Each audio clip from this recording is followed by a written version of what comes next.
નમસ્કાર ખેડૂત મિત્રો, ખેડૂત પેની અંદર આપ સર્વેનું હાર્દિક અને ભાવભર્યું સ્વાગત કરું છું। હવે મિત્રો, આજના આ વિડીયોના માધ્યમ દ્વારા આપણે જ્યારે આપણી જે કોઈ જમીન હોય અને એની આપણે જમીન ચકાસણી કરાવવાની હોય તો એવા સમયે આપણે નમૂનો કેવી રીતે લેવો મિત્રો, એના વિશે થોડી ઘણી ચર્ચા કરવાના છીએ। હવે મિત્રો, એક વાત તમને એ જણાવી દઉં કે આ જે કોઈ પડું છે કે બેલ્ટ છે એમાં હું ઊભેલું છું, એની અંદર આમ અત્યારે ચણાનું વાવેતર કમ્પ્લીટ થઈ ચૂક્યું છે, એટલે કે હાર્વેસ્ટિંગ થઈ ચૂકેલું છે। હવે સૌથી પહેલો નિયમ તો એ છે કે આપણો પાક જ્યારે લણણી કરી એટલે કે હાર્વેસ્ટિંગ કર્યા પછી 10 દિવસ પડવું આપણું તપવા દેવાનું હોય છે। હવે બીજો નિયમ એવો જોવા જઈએ કે મારી પાછળ જે તમને શેઢો દેખાય છે એ શેઢાથી આપણે મિત્રો 20 ફૂટ અંદર રહેવાનું હોય છે। હવે આ જે કોઈ પડું છે એ પડામાં આપણે લગભગ ઝેડ આકારે 5 ખાડા ખોદવાના હોય છે। હવે આમ જોવા જઈએ તો ઝેડ આકાર પણ થશે અને દેશી પદ્ધતિથી જોવા જઈએ તો 4 ખૂણે 4 અને વચ્ચે એક મધ્યમમાં ખાડો ખોદવાનો હોય છે। હવે આજના આ વિડીયોના માધ્યમ દ્વારા તમને એક ખાડો ખોદીને બતાવું કે કઈ રીતે આપણે નમૂનો લેવો। તો મિત્રો, આપ સૌ બન્યા રહેજો કે જેથી કરીને આપણે આપણી જમીનની જ્યારે જમીન ચકાસણી કરાવતા હોઈએ અને એની અંદર નમૂનો કઈ રીતે લેવો એના વિશે આપણે થોડું ઘણું જાણશું મિત્રો। હવે સૌથી પહેલાં તો આપણે 20 ફૂટ અંદર છીએ અને એક ખૂણાની અંદર એક ખાડો ખોદીને મિત્રો આપ સૌને નમૂનો બતાવું છું। સૌથી પહેલાં તો આપણે આવી રીતે ખાડો ખોદવાનો હોય છે, લગભગ 6 ઇંચની આજુબાજુ, એટલે કે અડધો ફૂટ ખાડો ખોદવાનો હોય છે।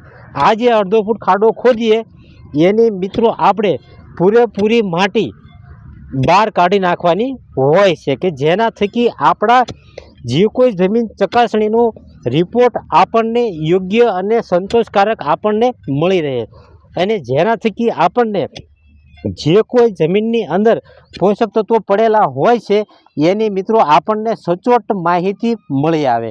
આપ સૌ જોઈ શકો છો કે હું હાલ જમીન ચકાસણી માટે નમૂનો કઈ રીતે લેવો એના વિશે તમને વિડીયોના માધ્યમ દ્વારા બતાવું છું મિત્રો। હવે આ જે ખાડો આપણે ખોદીએ છીએ એ બને એટલો વી આકારે થાય એની આપણે કોશિશ કરવાની છે મિત્રો। હવે લગભગ ખાડો તૈયાર થવાની તૈયારીમાં છે, આપ જોઈ શકો છો।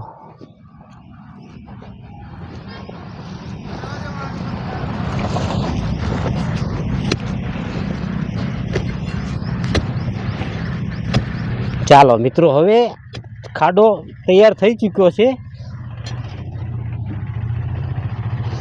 આ પ્રમાણે વી આકાર થઈ જાય એવી રીતે આપણે ખાડો ખોદવાનો હોય છે। આજુબાજુની માટી દૂર કરી નાખવાની છે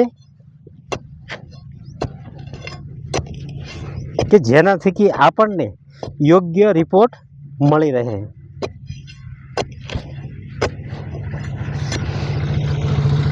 લગભગ અડધો ફૂટ જેટલો ખાડો થઈ ચૂકેલો છે મિત્રો।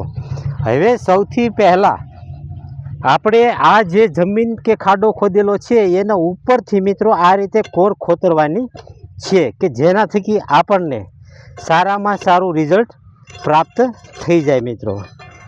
જો આ રીતે તમે વી આકારે ખાડો ખોદી અને તમારી જે જમીન હોય એનો આ રીતે તમે નમૂનો લઈ શકો છો। હવે આ જે માટી છે એને ખાડાની અંદર આવી રીતે મિશ્રિત કરી અને આપણે એક મુઠ્ઠી જેટલી આટલી મિત્રો તમે ખાડી મટ્ટી કે ધૂળ લેશો કે જેના થકી આપણને આપણી જમીનની અંદર જે જે પોષક તત્વો પડેલા હોય એનું સાચામાં સાચું નિરીક્ષણ થાય અને જેથી કરીને આપણે જે કોઈ પાકનું વાવેતર કરવાના હોઈએ મિત્રો એ પાકની અંદર આપણે ફીડબેક એટલે કે પાયાની અંદર કયા ખાતરો અને વોટર સોલ્યુબલ આપણા પાકના જીવનકાળ દરમિયાન જે જે વાપરવાના હોય એની ભલામણ દ્વારા આપણને મિત્રો યોગ્ય નિદાન થઈ અને ઓછા ખર્ચે સારામાં સારું ઉત્પાદન મળી રહે। તો મિત્રો, આવી રીતે નમૂનો લઈ અને આપણે પણ જો જમીન ચકાસણી કરાવી હોય તો ખેડૂત પેની આજે જ આપણે રૂબરૂ મુલાકાત કરીએ કે જેના થકી આપણા જે કોઈ જમીન છે એનું યોગ્ય જે કોઈ રિપોર્ટ કરીએ અને જે કોઈ પાકનું વાવેતર કરવાના હોય એની અંદર યોગ્ય આપણને ખાતરો નાખી શકીએ. તો મિત્રો આપ સૌ આવો બોટાદની અંદર ગઢડા રોડ ઉપર ખેડૂત પેજ, જેનો કોન્ટેક્ટ નંબર 9081813881 છે મિત્રો. એના ઉપર પણ તમે માહિતી મેળવી શકો છો મિત્રો. હસ્તુ.